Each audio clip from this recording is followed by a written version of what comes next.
ఎస్సీలకు 14 నుంచి 16%, అలాగే మన ఎస్సీకి 4 నుంచి 6% రిజర్వేషన్ పెంచడం, ఇలాంటివి ఎన్నెన్నో సంస్కరణలు చేసి ఎన్నో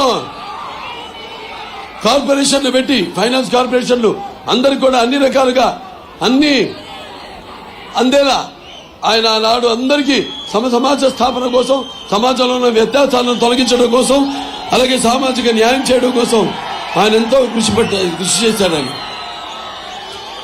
మరి వాళ్ళు చూస్తున్నాం, మరి ఎక్కడికక్కడ ఇప్పుడు ఈ 5 ఏళ్లలో ఒక ఛాన్స్ అంటూ అధికారంలోకి వచ్చి ఈనాడు మన రాష్ట్రాన్ని ఒక 10, 20, 25 సంవత్సరాలు వెనక్కి నెట్టాడు ఈ జగన్. మాట తప్పనంటూ మంట పెట్టేశాడు. మెడమ తిప్పనంటూ మెడలు విరిచేశాడు. అలాగే నా బీసీలు, నా ఎస్సీలు, నా ఎస్టీలు, నా మైనారిటీలు అంటే రాష్ట్రం అంతా కూడా కాష్టాలో మార్చేశాడు. మద్యపాన నిషేధం అన్నాడు. అలాగే పేదల యొక్క అన్నపానీయాలు మొత్తం తన మద్యపాన వ్యాపారంలో ముంచేశాడు. అలాగే జగన్ అన్నట్టు జలగంలా పీడిస్తున్నాడు. అలాగే మావయ్యనంటూ మన మనోభావాలను తగలబెట్టాడు. అలాగే అవ్వ తాతల నోటిగాడ బుబ్బలాగేసుకున్నాడు. అలాగే నవరత్నాలంటూ మన నడువులన్నీ కురుంగదీశాడు. అలాగే నేనున్నానంటూ నువ్వు ఉంటే ఎంత కుర్రత్వం, దుర్మార్గం, దగా, మోసం ఉంటుందో నిరూపించాడు. అలాగే మరి దళితులకు అండగా ఉంటారని చెప్పి వాళ్ళ చావులతో తన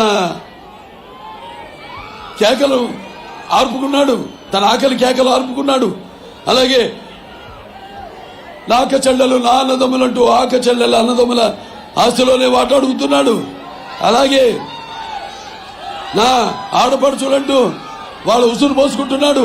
అమరావతి రైతుల బతుకులు రక్తపు ముద్దగా చేసే మార్చాడు.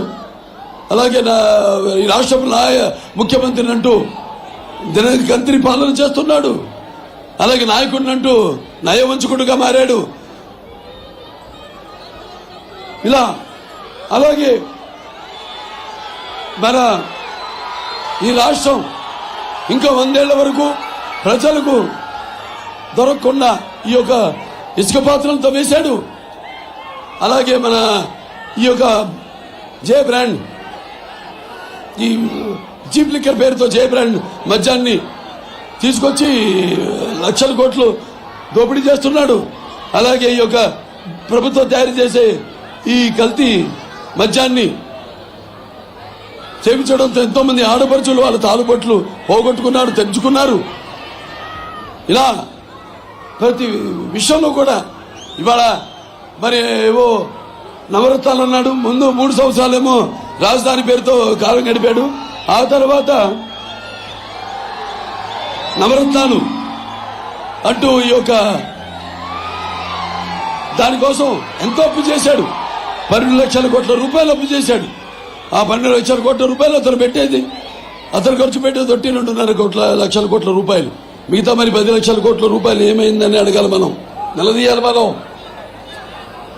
అలాగే ఏమో పుట్టిన ప్రతి బిడ్డకి 15,000 అన్నాడు. ఒక బిడ్డకి ఇస్తున్నాడు 15,000. సో ఇవన్నీ కూడా మీరు దృష్టిలో పెట్టుకుని రేపు మనం ఈ భారం అంతా అతను చేసిన అప్పులని కూడా తీర్చాల్సింది మనమే, గుర్తుపెట్టుకోండి. ఇవాళ ఒక్కొక్కరి మీద సుమారుగా ఒక 10 లక్షల దాకా అప్పుల భారం ఉంది మీ ఒక్కొక్కరి మీద, అది మీరు గుర్తుపెట్టుకోవాలి.